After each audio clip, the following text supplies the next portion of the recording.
Live on a cloudy and rainy Thursday morning. Welcome on into the Bullpen. It's a Bull and Fox edition of the Bullpen, and we've got you covered here until about 9:30 or so. A lot to get to today on this Thursday morning. A wild finish in Game 1 of the Eastern Conference Finals. Shedeur Sanders talked yesterday in an interview with Kay Adams, and we'll look around the Browns and some of the position battles that we're looking at in camp, plus the Guardians split a doubleheader. That's all coming up. Dustin, how you doing? I'm doing very well. How are you, buddy? Good to be with you. Yeah, good to be with you. You got your tennis hat, your obsession. Just got in off life. the court. I was on the court. Wear your tennis hat when you play tennis, or is that bad form? No. In fact, I was on the court this morning at 5:30. Yeah. And I just got off at 8:30. Came home, got about a 10-minute shower, cleaned up, and you know, put on a little swag for our pod, and then for UCSS today too, which I'm also on as well because I missed last week. Yeah.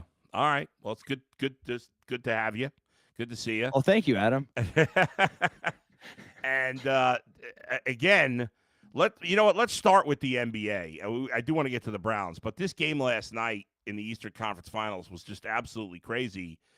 The Pacers did it again. They've been down by 7 in a game in all 3 series against the Bucks, against the Cavs, and the Knicks. They've been down by 7 with less than a minute to go and have come back to win a game 3 times. Again, one time against all 3 teams.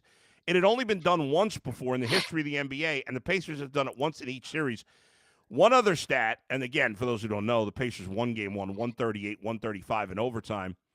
They were trailing the Knicks last night, even worse than the 7. They were down by 14 with less than 3 minutes to go. 2:41 to go. They're down 14. Yeah. Okay. So listen to this stat. It was a 26 run, dude. This in is under incredible. 3 minutes. Go ahead. You got to get stats. No, sorry. No, it's all right.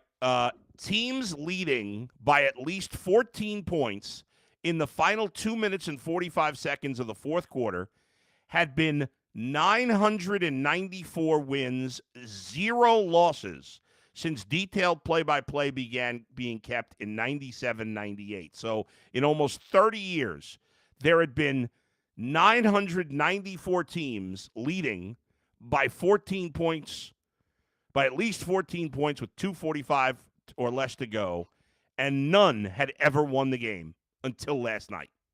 I mean, that's crazy.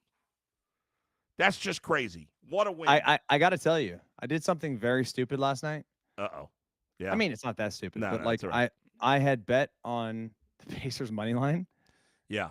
And I got like good odds on it. I got them like when they were down like 9 points or something, like with, I don't know, in the middle of the third quarter. Yeah. And it was like plus 250 or whatever. And I was playing a tennis match last night, and I got off the court and I saw that they were down. They were down like 16 or 17 points. Yeah. And so I cashed out. I mean, I think I bet a couple $100, and I was like, oh, I'm just gonna get my like $50 back. Yeah. You know? So I cashed out. Oh no. And then I watched it, and it just oh my gosh. It's okay. It was really fun to watch. Right. But nonetheless, it was an all-time great game. And it just, it makes me think a lot about the Cavaliers and how we're not there, why we're not there. And honestly, I mean, without our horses being healthy, we just don't have enough firepower, honestly. I mean, the Pacers are a hell of a basketball team. Like, they can win the championship. They certainly can. I mean, listen, I don't feel any better about the Cavs because the Pacers came back against the Knicks. No. But no, the Cavs, I'm disgusted about the Cavaliers. But the Pacers, they're after the win last night, they're the second favorite. You got the odds here at Bet Rivers, and if you want to bet on the Pacers to win the NBA title, do it with your Bet Rivers app or BetRivers.com. The Pacers are plus 500 right now. Not a bad bet. I'm not even going to rule out the Knicks. Even the way they blew that game, I'm not going to rule them out. Obviously, the Thunder are a big favorite after the way they just destroyed the T-Wolves at minus 250. But that is an all-time game. I mean, especially if the Pacers go on to win the NBA title. I mean, well, there'll be so many moments, but this one more than any other, to come back down 14 with 2:45. I mean, you won. I know Jalen Brunson was on the bench with some foul trouble. Thibodeau's got to be, second guessing himself here a little bit. But that, I mean, well, and to be fair, I mean, Brunson cost him the game with that turnover potentially. Yep. I mean, they have the ball. They're down 1 with 20 seconds to go in OT, and the ball goes off his fingertips. Yeah. I mean, and by the way, great challenge by Carlisle, and really smart for the Pacers to have saved those challenges for late in the game, because you never know when you're going to need them. And it was such a crucial challenge that it actually, I think, won them the game. Yeah, it's hard to kill Brunson because the guy's just been amazing in the playoffs. And they said it a million times last night, like he's like the best closer in the game currently. I know. He just couldn't do it last night. No, and he had 7 turnovers in the game. Didn't hit a 3, by the way, which is kind of odd for someone who scored 30-something points. He hit 1. He hit 1 Excuse 3. Me. Yeah, 1. 1 of 6, and then from inside the 3-point line, he was 14 of 19, which is crazy. To have a guy, he scores 43, Cat scored 35, and to lose that game. But the Pacers, just everybody they put out on the floor contributes, top to bottom. Like they almost got a triple-double out of like TJ McConnell off the bench. You know what I mean? The guy just comes in and gives you like 8 assists and 10 points. Yeah. Obi Toppin had 8 points and 10 rebounds. How about that dunk there late too? That was crazy. He got fouled and he made it. Yeah, against his former team. Matherin contributes. Thomas Bryant, who was like cut or like just given away a few months ago. Nembhard. I mean, Miles Turner. Yeah, they've got 9 guys that play legit minutes, and they all contribute. Like there's no zeros on that bench. There's no zero contribute guys like the Cavs had with the Coro. You think it was Jim Irsay carrying the Pacers to the victory last night because he passed away yesterday? It was a sad day. Yeah, I mean, I know he's beloved in Indy, man. Yeah, I don't know that the players. I'm just saying. He's a lot young. He died at 65. Dude. I thought he was a lot older than that. I don't know why he looked. I mean, he did a lot of drugs. I think in his life. Addiction's a mother, man. Addiction's a mother. It could screw you up. But sad news there with Jim Irsay. And yeah, I mean, it's a good time to be an Indiana Pacers fan. You know what? It's kind of funny. I don't hate the Pacers. No, I don't hate. We lost to them, but like I didn't feel like, I don't know, like they beat our ass. How about Halliburton pulling out the old Reggie Miller choke? You know what's funny is I know he didn't hit the 3 for the walk-off win. Right, yeah. But it was still pretty cool. It was. Reggie's on the call, like it was just a cool moment. Yeah.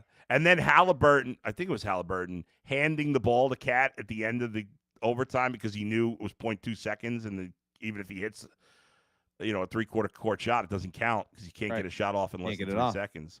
So that was some pretty big trash talk. We'll see what the Knicks are made of if they can come back and win game 2. But that was just a wild game. Very impressive. What's incredible is the Pacers were a 500 team on the road this year. They in the regular season, they were 20-20 on the road. And they've gone out and beat Milwaukee on the road. They beat the Cavs on the road. They've beaten the Knicks now on the road. I mean, they're like a completely different team right now. Well, I mean, that's the NBA we're living in right now, where there's not there's no LeBron James and the big 3, like it's not this superstar league like it once was. I mean, it's kind of wide open. We talked about it a little bit yesterday on the show. Yeah. I like it. I like the fact that we've got some new blood here. Yeah. We've got new superstars.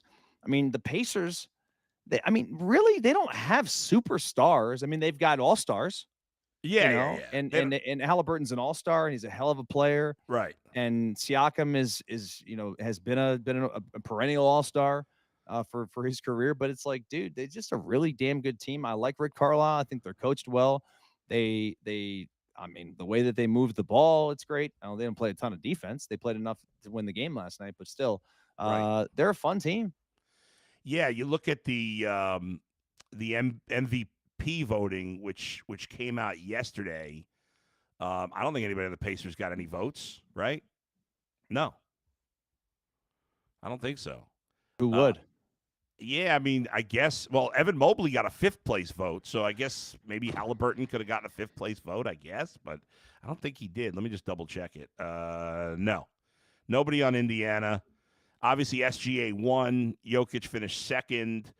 Giannis 3rd. Donovan Mitchell finished 5th. Tatum was 4th. LeBron 6th. Cade Cunningham and Anthony Edwards tied for 7th. Steph Curry got 2 fifth-place votes. Brunson got 1. James Harden got 1, and Evan Mobley got 1. So not a single even fifth-place vote. You're right. They don't have any top 10 players, but Halliburton's in that next group, right? Somewhere, maybe he's 15th best player, or, whatever. But no, they don't have that one dominant superstar. You look at the teams that are left, right? There's no. I mean, the Knicks have Brunson and Karl Anthony Towns, and Cat, yeah. And then the Thunder obviously have SGA and a bunch of really good guys. I mean, yeah, right. Anthony Edwards is a star. Yeah. You think the Wolves bounce back in game 2? Or you think the Thunder go up 2-0 tonight? Probably 2-0 tonight. Yeah. I think the Wolves will make it a series, but not. I don't think it goes more than 6. We got the Thunder here at Bet Rivers favored by 7.5. The over/under's 215. I hope the T-Wolves can make it a game. I mean, listen, they were up at halftime. Yeah. The problem I like the T-Wolves to cover.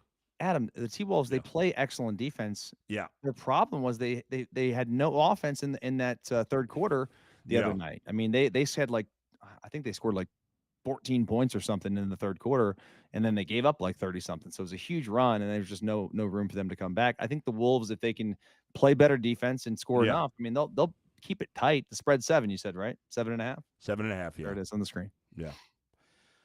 Do you even know, and I will admit that I couldn't have told you, the 4 teams still alive in the NHL playoffs? Dallas, Edmonton. Nice. They played last night. Dallas won 6-3. The other 2, I'm escaped right now. Tonight it's the Panthers and the Hurricanes. When's the last? I think it's been a long time since the Canadian team 1993. Was that? And that was the Oilers, wasn't it? Last time a Canadian team has won the NHL title. Yeah. Oh, it was the Canadians, right? 93. Right. Man, so we'll see. You impressed by my hockey stats? I was. That was a good job out of you. But Dallas, as you said, down 1-0, and Florida leads 1-0 against the Hurricanes. All right, let me get to the Guardians, and then we'll get into the Browns the rest of the way. Guardians split a doubleheader yesterday. They complete a suspended game. They were down in the 9th inning, 5-2, and they scored 3 runs in the top of the 9th to tie it, but then they lost it in the bottom of the 9th, unfortunately. They do bounce back in the second game. A very good performance by Gavin Williams last night. I don't know how many people were watching, but 6 innings, 4 base runners, 1 run, 6 Ks. The pen did the job. Only concern I have is that Emmanuel Clase, who's pitched much better lately and pitched fine again yesterday, 1 base runner, no runs, his velocity was down. And when I see diminished velocity from a guy who was dealing with a little bit of a shoulder injury earlier in the season, that has me concerned. Meanwhile, Carlos Santana, I've been saying, let's cut him. Let's move on from him. Had a homer. He had a homer in each game. So he's scared to get cut. I put the pressure on him, and now he's come through. He's 30. Was he 39? At least 38.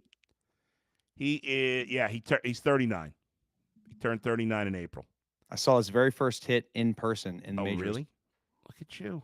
I was at the game. They were playing the Phillies. Nice. Good memory. 2011 or something. 2010. Been a while.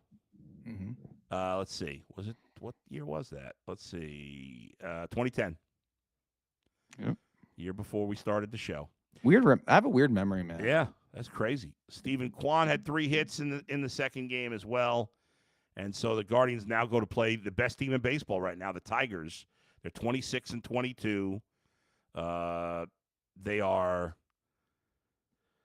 6 games out of first, half game back behind Minnesota and Kansas City. And obviously it's a big series with Detroit. I mean, Detroit's just playing unbelievable baseball. Best record in the league at 33-17. I thought the Tigers would be pretty good this year, but I certainly did not have them being the best team in the league at this point in the season.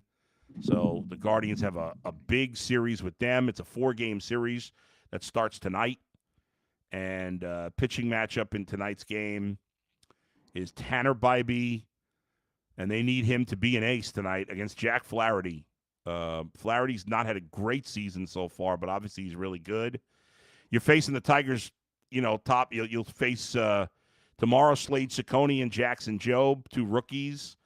On Saturday, it's Luis Ortiz and Casey Mize who's put it all together this year.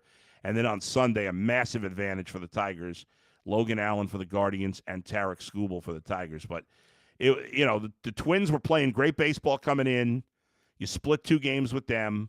The third game got rained out. But now you're playing the 2 best teams in baseball back-to-back. 4 at Detroit and then 3 at home against the Dodgers. And then after you play 3 with the Angels, then you got to play at the Yankees. So you already played a tough team in the Twins. You're playing 10 of your next 13 against Detroit, the Dodgers, and the Yankees. We're going to see what the Guardians are made of here over the next 2 weeks. All right, let's get to the Browns now, Dustin. Yesterday, Shedeur Sanders made a comment that, for even with all the talk in the media, that the media is pitting guys against each other, that he says, hey, everything's great in the quarterback room. He seemed to be, a lot got made on draft day when Dion kind of made a comment about Flacco, that the Browns had Flacco, and they kind of giggled. And yesterday when Shedeur spoke, it seemed like he was kind of in awe of Joe Flacco. Well, you got to remember, okay, so how old is Shedeur Sanders? 22, 23? Yeah. Ish, right? Flacco came into the league in what I want to say, like 08, something like that, 09. And dude, Shedeur was a kid watching him win a Super Bowl. You know what I mean? Like, do all these great things in the league. And so now you're in the room with this guy. I'm sure that there are certain moments when you're like, oh my God, like I'm really sharing a locker room, a quarterback room with this guy. Adam, I had these moments when I was in the league. Dude, when I was in Philadelphia, my locker was right next to Brian Dawkins.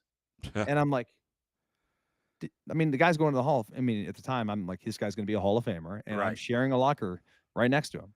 You know what I mean? When I'm in Minnesota, I walk in, I'm like, oh, I'm now teammates with Dante Culpepper. How about the fact that my locker was right next to Antoine Winfield when I was in Minnesota, a guy I watched as a kid, as a Buckeye fan, and I'm like, now I'm teammates with him. So like, it's a surreal thing when you get in that locker room as a young player. Yeah. And then you've got guys who are 12, 13, 14, 15 years in the league.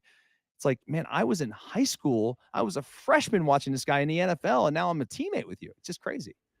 It really is. Dion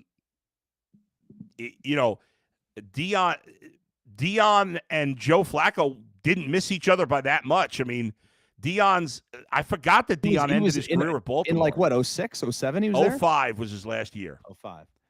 And then Flacco started, as you said, in 08. So it wasn't like, there was only 2 years in between. Yeah. So, Flacco's old enough. He's old enough to be his dad. He's 17 years older. And so it is cool to see. I know, again, a lot of people made something out of when he was the whole thing when Dion was talking about how old Joe Flacco was.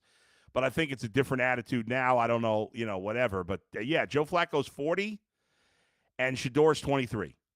So, obviously a huge difference. And, while Joe Flacco has made it very clear many times, he's not a coach. He's a player. But just being around a guy like that, don't you just soak up a lot if you really want to? Oh, you have to. And there's a lot to soak up. Like Flacco at this point, I think he's just – it's all gravy. He knows he's going to have a chance to start again for the Browns this season. Yeah. And he probably 2 years ago maybe thought he'd be out of the league. Now he's still a starting quarterback. There's just so many little things, nuance that you can learn from a veteran player, whether you're asking for advice or you're just looking at him and how he studies, how he prepares, for the practices, watching the film, like game stuff, all these things are vital, and you can pick up just by being around somebody who does things the right way.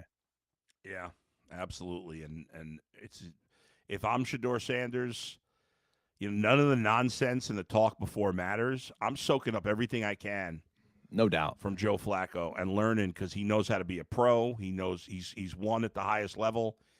And, Joe Flacco is not going to be a Hall of Famer, but he's certainly going to go down as a very good quarterback in his career. And the year they won the Super Bowl, that you want to talk about taking your game to another level.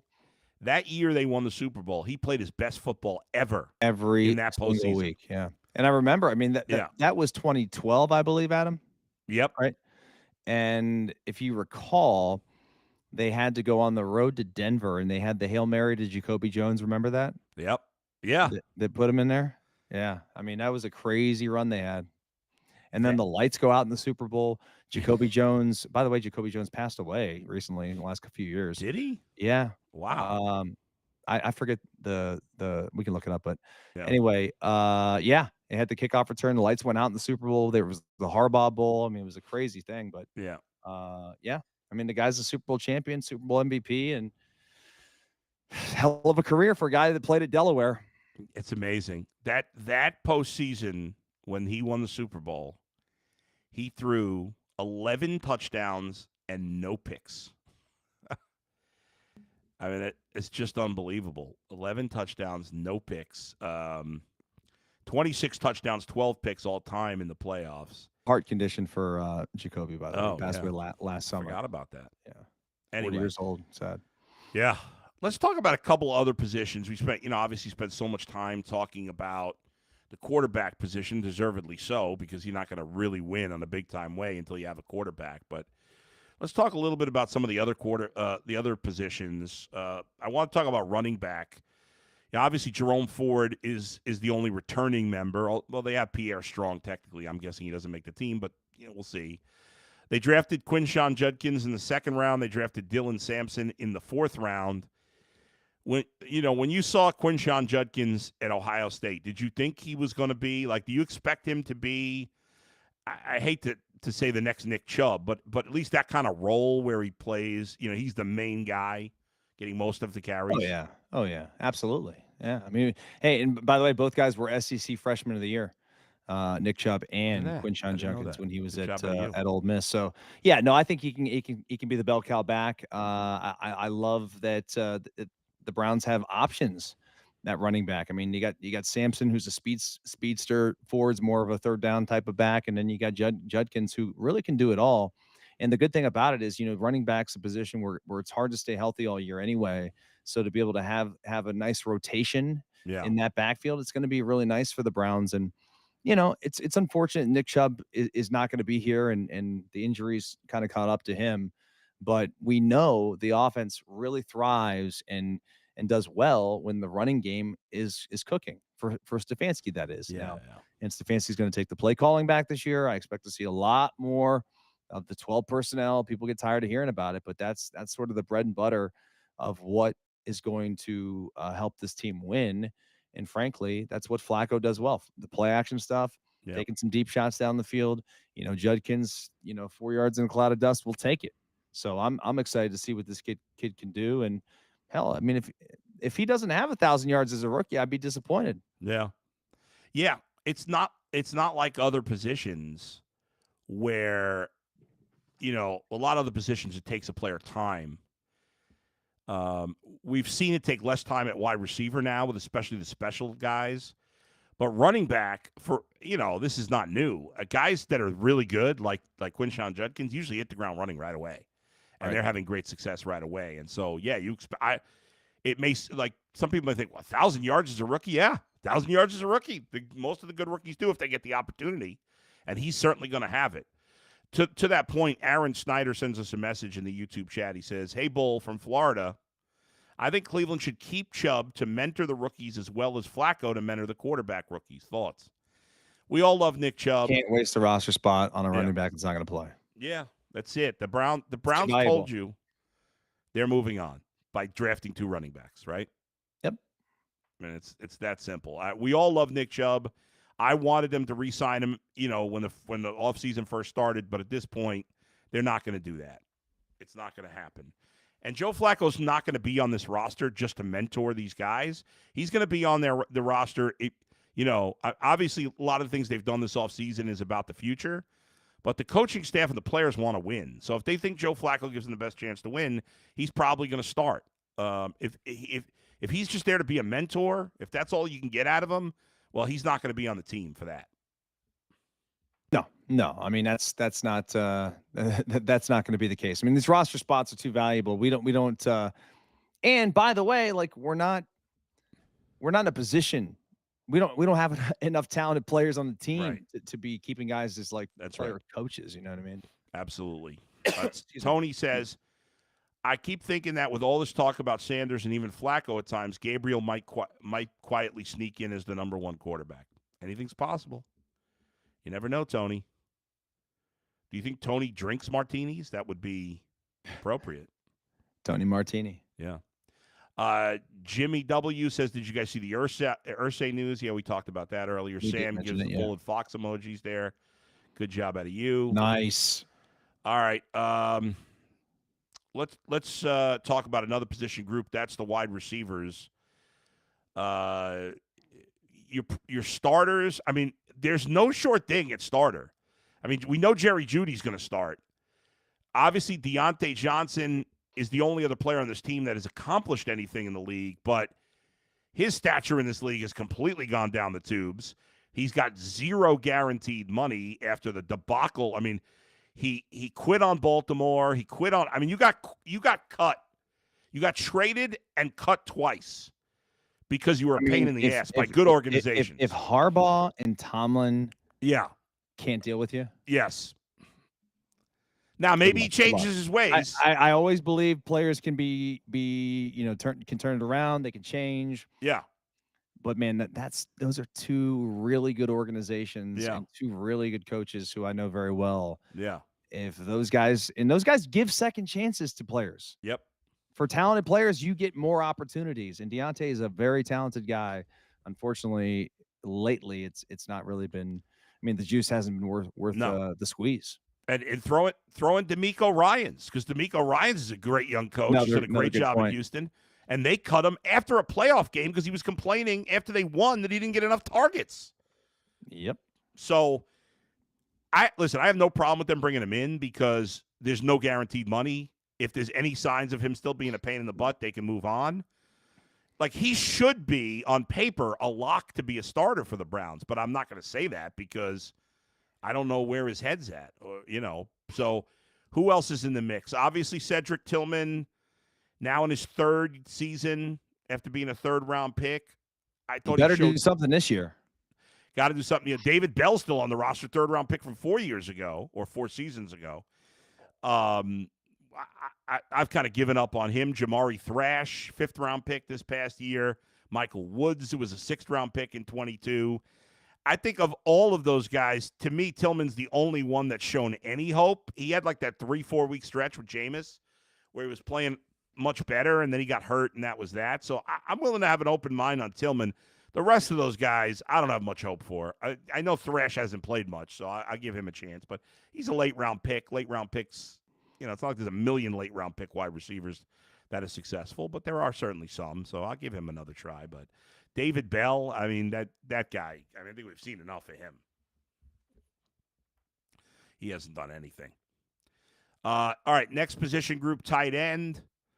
David Njoku. They drafted Harold Fannin in the third round. They got some other guys on the roster, but those will be the two main tight ends. And I think we'll see them play together quite a bit this year, don't you think? I expect a ton of those two guys to be on the field. And frankly, that should allow the offense to really open up. And, we talk about those wide receivers that have not really established themselves as players in this league. Well, the good news is you've got two tight ends that I think can flex out, can play in the core, detach, whatever it may be, but they can be playmakers in a vertical passing attack that, if you want to run the ball, you got two tight ends in the game, but you also got guys that, and I think Fannin can block. He doesn't get a lot of credit for that, but I think he's serviceable enough, and will get better as he puts on a little bit more weight and learns how to be an NFL football player. But I'm excited about both those guys, especially, by the way, especially Njoku, who's in a contract year. That's true. That's true. He wants to get paid. He's been a solid player, not spectacular, but solid throughout his career. I wouldn't be surprised if by the end of the year that you look at the Browns' top 5 in receiving yards, that you got 2 tight ends and a running back and only 2 wide receivers. Because, whether it's Judkins or whatever they end up, using as maybe Jerome Ford, I don't know. He's been a decent pass catcher. the Browns have more talent at running back and tight end than they do at wide receiver at this point. Right. So no, they do. It'll be interesting to see how it goes. All right, one more position group. We'll do the defense next week, but and we'll talk. Toad Skill asked about Mason Graham. We'll get into that next week, but let's just hit on the offensive line here. The projected starting offensive line for the Browns: DeJuan Jones at left tackle, Joel Bitonio at left guard, Ethan Posick at center, Wyatt Teller at right guard, Jack Conklin at right tackle. Your bench guy, they signed Tevin Jenkins, who's been a starter. I was a little surprised, but there's not clearly a starting spot for him. He could do, could he end up being the left tackle if DeJuan Jones is not healthy?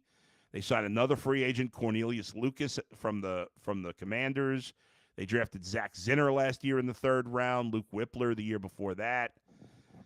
On paper, the offensive line looks, solid, but it just depends if DeJuan Jones can stay on the field. Obviously, He there's a lot is of the talent. absolute key cog to this whole thing. If he can stay healthy, if he can become – we all know that the guy has such raw talent and size. Yeah. What do they list him at?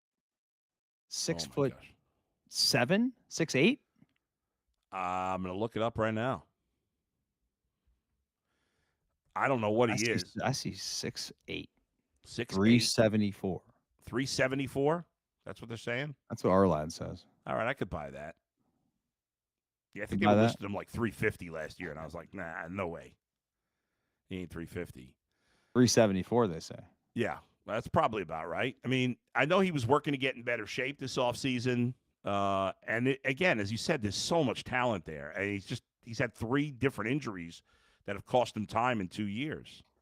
And hopefully he can get over that hump because, obviously Joel Bitonio is not the player he once was, but he was still solid last year. No longer a Pro Bowl player, but a solid player. And, I think Posick kind of went a little backwards last year, but Conklin played well and Teller's still solid. If those guys can stay healthy, it's a big if, especially when 4 of those 5 guys are kind of old and the left tackle is injury prone. But if they could stay healthy, that could be a position group that ends up being maybe a lot better than we expect. No doubt. Coming into the season, right? Yeah. So, all right, we'll see. All right, folks, thanks to everybody for joining us today. We bounced around from thing to thing. We'll break down next Thursday the Browns' defensive depth chart. Dustin and I will both be on UCSS today with Jason Lloyd, so join us there from 11 to 1. When are you next on the tennis show? Tennis show Monday with Mitch Michaels, 1 o'clock. How about you and Dougie? When are you guys doing your next MLB? Tuesday, Wednesday, Thursday next week. You Betting Weekly Hardball. 3 days you're doing that? I'm doing 3 days, yeah. Man. Yeah, we're rocking and rolling. Can you give me a loan, man? Jeez, you're working your butt off. Yeah. So, but you're getting married. I am getting married. I got to talk to you about something today, too, by the way. Okay. Remind me. All right. Very good. You got to get some good presents. You got to hit people up. They're coming in. They're coming in fast, fast and furious. I love it. All right. Thanks to Z and Alex for producing today. We'll talk to you next time. Where else but right here in the Bullpen, the Bull and Fox edition, brought to you by Bet Rivers. See you, everybody. Later.